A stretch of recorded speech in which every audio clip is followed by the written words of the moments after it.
আমার জিমের টাইম হয়ে গেছে, এবার আমি রেডি হব, ঠিক টাইম ঢোকার চেষ্টা করবো। আমরা জিম করতে পারি, বাবারা জিম করতে পারি। তোরা এখন পড়াশোনা কর একটু বড়, তারপরে আমি ঠিক তোদেরকে বলে দেবো কখন জিম করবি। আমি জিম পৌঁছে গেছি আর সবাই পৌঁছে গেছে। আর আরেকটা জিনিস আমি বলতে চাই যে এখন যেহেতু গরম পড়ে গেছে, তো সবাই নিজের সাথে একটা জল বোতল, যে কোনো জায়গায় যেখানে যাবে একটা জল বোতল নিয়ে যাবে, কারণ এই রিসেন্ট সময়ে জল না খাওয়ার জন্যে অনেক ধরনের শরীর খারাপ হচ্ছে মানুষের। যে যদি কোথাও টিউশন, জিম তো স্পেশালি, কারণ জিমে এত পরিমাণে ঘাম বেরোয়, ওই ঘামটা ওই জলটা রিকভারি করার জন্য জল তো খেতে হবে। সবাই ক্যারি করবে বোতল, কারণ যেখানে সেখানে জল খাওয়াটাও ঠিক নয়, হাইজেনিক হবে না, মানে কোথায় কি কেমন জল আছে, হাত ধোয়া দুই ছিল না নাই, ওটাও ব্যাপার হচ্ছে। আর অনেক সময় যে দোকানগুলো আমরা খাই ওখানে তো জলটাই নোংরা থাকে।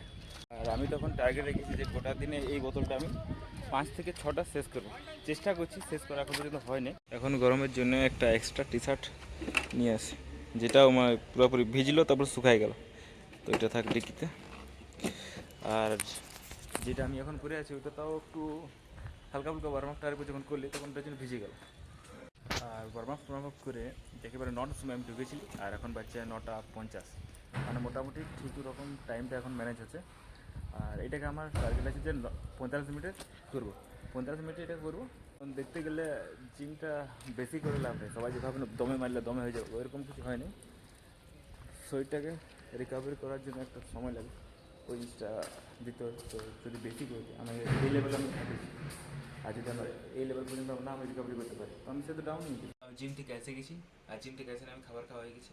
এবার আধ ঘন্টার মতো আমার রেস্ট হয়ে গেছে। এবার এবার আমার কাজ আছে, আমার কোচিংয়ের কিছু কাজ আছে, ওগুলো আমি সব কমপ্লিট করবো 1:30টার মধ্যে। আর 1:30টা থেকে দুটো আধ ঘন্টা রেস্ট করার পর আরও কিছু কাজ আছে কোচিংয়েরই বা আমার এক্সামের, ওগুলো কমপ্লিট করবো। আর যদি আজকে ক্লাস থাকে যেখানে আমি ট্রেনিং করাতে যাই ওর তো চলে যাবো, আর যদি না থাকে সেটা আমি কোনো রকমভাবে ইউজ করে নেবো সময়টাকে।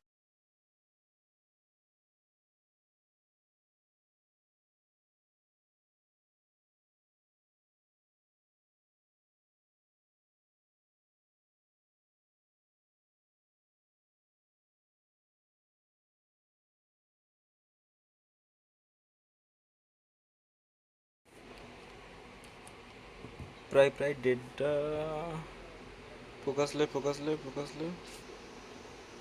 হ্যাঁ, প্রায় 1:30 বাজে গেছে, একটু ব্রেক নিলি, তারপর পরের যে শিফটটা আছে ওটা করবো। আধ ঘন্টা খাওয়া দাওয়ার একটু রেস্ট করলি, তারপর আরেকবার বসবো, একেবারে 4টা বা 4:30 পর্যন্ত।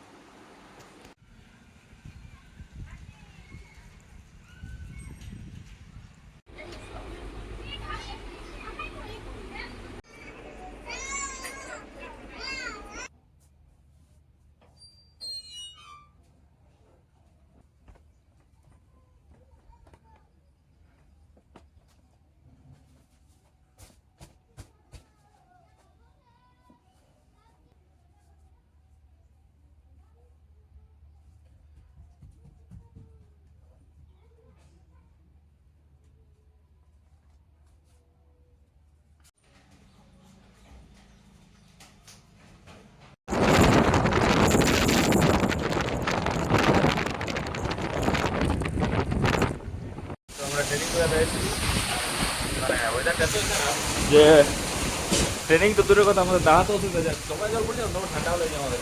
আর বহুত দূর আসছে আমরা ট্রেনিং করে, কাছে তো ওই 15 কিলোমিটার আমাদের। আর জলটা তো এখন ছেড়ার মতন একদমই নেই। দেখি কী হয়, কিছুক্ষণ না হলে যদি হালকা হালকা জল পড়লে আমরা বেড়ে যাবো। ঠিক সময় দিদি, পরিস্থিতি খারাপ। আমরা ঘর পৌঁছে গেছি, আর বহুত কষ্টে যে ওখানে জায়গাটা দেখলে কীরকম জলে কীরকম অবস্থাটা খারাপ ছিল। আর এখন আমরা আসার সময় যে হাওড় দিয়েছিল, আমি গাড়ি চালাচ্ছিল, অভিজিৎ পিছনে বসেছিল, তো একদম পুরো কাঁপে কেঁপে যাচ্ছি। এখন চাটা খাইলি, ড্রেস চেঞ্জ করি, পুরো উপর থেকে নিচ পর্যন্ত পুরো ভিজে গেছি, ড্রেস চেঞ্জ করি, তারপর কথা বলছি। মানে ওই বিগিনারগুলো ওরা সেই বলে না যে আমরা যাইনি কী করবো, কী করা উচিত ওদের। আমি বলবো কি, মানে আমাদের গুরুজি যেটা বলে, এক মিনিমাম 1 মাসের মতন ওকে ফ্রি হ্যান্ডের মধ্যে ওই তো পুশ আপ, চিলিং, আর পুশ আপে যতগুলো ভেরিয়েন্ট আছে ওগুলো করলি, চিলিং মারলি, হাফ স্কোয়াট মারলি, সিট আপ মারলি, এগুলাই। তো আমার আর অভিজিতের কী আছে যে আমার যখন বয়স 12 বছর তখন থেকে আমরা ক্যারেক্টার করছি, ফ্রি হ্যান্ড ট্রেনিংগুলো করছি। তা সত্ত্বেও সেন্সি আমাদেরকে 2 মাস বা 2 মাসের বেশি আমাদেরকে ফ্রি হ্যান্ড করেছিল। রোজ আসছি আমরা 200+ পুশ আপ, 200+ পুল আপ সবগুলো মারতে। একটা বিগিনারের প্রথম তোমাকে বডির স্ট্রাকচার ধরাতে হবে, স্ট্রাকচার না ধরলেও আর যে হয়তো লোহা উঠাই দিল প্রথম থেকে, তো আর শুধু ওই পার্টটা হলো। আর যদি একবার স্ট্রাকচার ধরে দিয়েছে তাহলে একটা শরীরের গঠনটা যেটা আছে, যেমন সে বলে না যে ভি শেপ ব্যাকটা থাকে না, ওইটা আছে। আর যদি কেউ শুরুতেই যদি উঠাই দেয় লোহা, তো আর কি মানে এক একটা পার্ট, যেমন একটা লেটের শুধু পার্টটা বেরিয়ে গেলো, মানে স্ট্রাকচার থাকে না, কোনো গঠন থাকে না বডিটা কোনো। প্রথম ওই তো মিনিমাম 1 মাস করলি ঝাড়ে একদম ফ্রি হ্যান্ড। তারপর 1 মাস যখন বা পেরাই গেলো বা বেশিও করতে পারে, এবার ও তারপর থেকে কি শুধু কেবেল আর মেশিন, কোনো লোহা তোলার দরকার নেই। ওই কেবেল আর মেশিন যখন হাত বসবে তখন ব্যালেন্স করতে পারবো আমি আস্তে আস্তে, যে জিনিসগুলো ওয়েটগুলো আমি ব্যালেন্স করতে পারছি, ঠিকভাবে মারতে পারছি। তারপর ওয়েট লাও, কোনো ব্যাপার নেই। মিনিমাম 1 মাস বা 3 মাসের মতন যদি আমি ফ্রি হ্যান্ডে করি, ওইটা ডিমোটিভেট হয়ে যায় যে কোনো গ্রো হচ্ছে না, পেদায় আসছি, হাতটাকে ঠকাচ্ছি, পেদায় শোল্ডার ব্যথা করছে, পুষা মারছি, আর কোনো হচ্ছে না। তো এই সময়টায় এই সময়টা যদি কেউ একটু মনের জন্য নিয়ে থাকি যায়, এই লাইনটার মধ্যে ওর ভালোবাসা হয়ে যাও।